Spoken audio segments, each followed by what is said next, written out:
banks around the world control only the short end of the stick, the short-term lending, not the long term. So even if the US drops interest rates, in the US, the interest rates have stayed steady and in fact, even going up.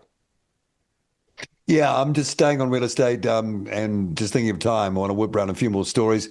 In the US, home sales see record July cancellations as high mortgage rates, as you just mentioned, weigh on buyers. It's the worst since they started tracking the data in 2017. And they say here, and these are US numbers, so they're always going to sound big compared to us. Roughly 58,000 purchase agreements fell through last month, equal to more than 15% of homes that went under contract. So I wonder what's happening here. We've got maybe a slightly different market, but that gives you, again, a window into what happens in these situations. It gives you a window into what happens, right? When people are over leveraged. And this is, first of all, their housing sales have slowed down. But the reason I shared this article, Common Sense, is because it says people have been going out and canceling. So if you paid a deposit, you're just saying, no, sorry, I'm walking away from this.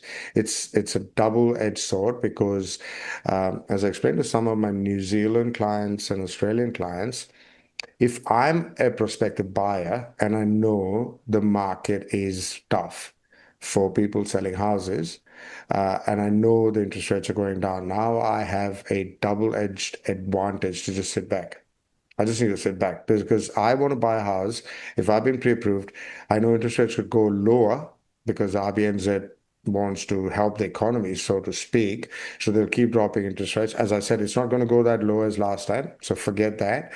But not only are my interest rates going to be cheaper, I might buy the house for $100,000 cheaper as the window gets more desperate to sell it.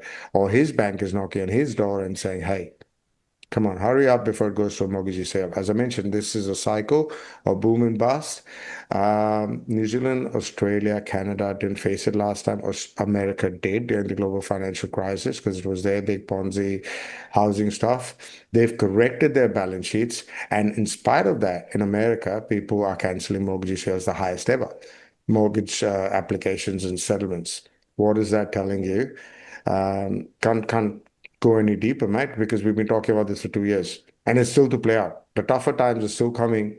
So I'm not trying to scare people, but I'm saying pay down debt, as I said, at least a year back. Do your budgeting, work out your numbers, and yeah. Meantime, US stock valuations hit all-time high. Yeah. That tells you something, doesn't it? It's like, yeah. So from that article, just share the graph, mate. It would be great because what it's trying to show you is there's a divergence in the economy as well. So housing is people are stopping those sales, putting a pause on that because they're not sure about their own futures. But the share market keeps going up in the US. Now, again, on the surface, it looks like the share market keeps going up. And if people are looking at the graph, it obviously shows you the 1929s, the 2000 bubble. So it's showing you the bubble tops and where the market is now. I'm expecting the end of August and September to have quite a bit of volatility. So there should be again, not financial advice, but there will be volatility because of what's happening with geopolitics. But I'm not expecting the US market to crash. Now, again, I would normally not share this on the radio, but there's deeper reasons why the US stock market keeps going up. As I mentioned before, if you have warned Europe and you're a European millionaire or a European hedge fund, you're getting your money the hell out of Europe and European banks. Not only because they've clearly said they're going to have CBDCs, well, they're aiming to launch them in October 2025, as Ursula and all these guys have also said. The minute that comes in the capital controls, if you're European, you can't get your money out. So it's happening before the fact. And if I bought US shares in the Dow Jones or the S&P, what happens is, let's say I now need some liquidity, I sell them and just transfer it into my US bank account. So Yeah. Keep you've them right gotten away out of from the Europe. euro, Yeah. Yeah. you've got out of Europe, and you buy into that. So that's a smart way of doing it, and that's why going up, because global capital has to go somewhere if there's war in Europe. And that's pretty much the gist of it. But again, sharing this shows you how high it's gone.